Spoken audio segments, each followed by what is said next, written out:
I want to help you this morning in something of a little bit of a different way of thinking today.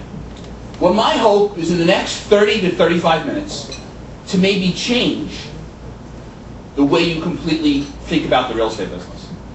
Completely change it. That's a tall order. That's because I've been selling real estate for a little while around here. And I know that it's a tough order to completely change the way you might think about the business. But that's what I'm going to try to accomplish in the next 30 to 35 minutes or so. But in order to do that, I need your help in one respect. I need you to take that part of your frontal lobe where you've thought about the business, everything you know, everything you think, and just kind of put it to the side, just for a little while. Just put it to the side and delete some of the old traditional ways that you've thought about the business. So you can go about the business, everything you know, everything you think, and just kind of put it to the side, just for a little while. Just put it to the side and delete some of the old traditional ways that you've thought about the business, so you can open up that door to some maybe new perspective. Now, we've heard it this morning, there's never been more of a time where we have heard nothing but negative coming through the business. Nothing negative. Turn on the TV. I mean, when I heard Fannie Mae, Freddie Mac going out of business, I was waiting for Congress to outlaw realtors. Next. That's next. They've been deemed illegal. We hope for that. But in what I do and what I do for my clients around the country is to go into the real estate environments, go into offices and listen to and help maybe change the perspective, because change has never been more important in our business. But change is not easy. We got to take some of the ways, some of the words that we've been using in our business and alter them. Like I heard it this morning. You can't. What do we have going on this afternoon? We're going on caravans. Caravans. And when you think about the word caravan, it's like we're all Buffalo, caravanning to properties, because that really, really helps our client. Right? Because that's what we do. We like to do things to help our clients. Well, the challenge that I want for you, and I hope for you, is to understand where things are really going in this business, and that there's a major shift. The biggest shift going on in our business isn't about Fannie Mae, Freddie Mac, the mortgage business. We have a property that's willing to go. When a property doesn't sell, it's because why? And whose fault is that? The seller. The seller! We love blaming that seller. And quite frankly, that will all correct itself. The biggest change going in our business, for those that are affected right here, is that there's a transition from the agent mentality to the consumer mentality. The hardest part in our business now is going to start thinking about the consumer first and us second. That's how we do it today, right? Right? No! Consumer? How dare they get in the way of my business? But it's becoming, and it is, much more of a factor today. But how do we get there? How can I give you something to help you? Because in order to sell something to the consumer, you have to believe it yourself first. You have to have a belief system. So how do we get there? Well, I just have one quick question before we get into that. Let's talk about one of the challenges today. Well, anybody here have a listing that's not selling? I love our business. We have a property that's willing to go. When a property doesn't sell, it's because why? And whose fault is that? The seller. The seller! We love blaming that seller. I love our business. They don't listen. Here's how it works. Phone rings in your farm area. The phone rings. Ooh, they're calling me. Who else would they call but me? I mean, I've been sending them recipe magnets for the past 30 years. Of course they're going to call me. And I go, and on the way out, manager says, where are you going? Going on a listing presentation. Gonna get it. You go, you get it, you sit there. You take the listing, you get it just like you knew. Week 1, 700 agents go through on a caravan. Yeah, right. Week 2, you get 900 agents because you have a broker open and you're serving shrimp.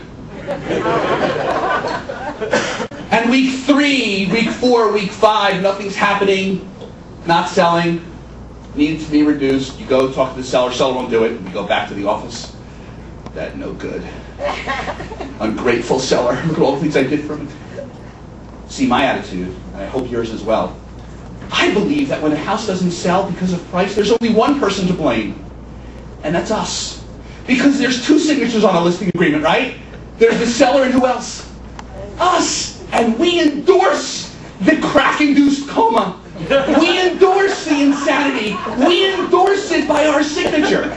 But the challenge for us in this room, and the challenge for you going forward, if you want to really break out and look at this market not as a bad market, but as a market of opportunity that's never been greater. Because the consumer and the seller has never needed high-quality, knowledgeable real estate agents more than ever before. They've never needed high-quality, knowledgeable mortgage and financial people more than ever before. This is the time of need. Now who's going to fill it? The agent who's going to promise them things that, quite frankly, don't work, looks good, but doesn't work. Well, do we believe it? Let me ask you a question. You talked about value. Valuable. Who here believes, by a show of hands, that they provide valuable services to the client, to the public? Okay. When you go on a listing presentation, and you present to the seller your book. You know how you lower it in on the crane, you drop it, you flip it page by page, or you put it on your PowerPoint? Who here, when they go on a listing presentation, also does the CMA for their home seller? Who does that? Anybody know it? We all do it. Let me ask you a question. Is helping the seller determine the correct price to list, is it just one of our valuable services that we provide to homeowners? Who here agrees by show of hands? My next question for you. Who here, when you go on a listing presentation and you give your CMA,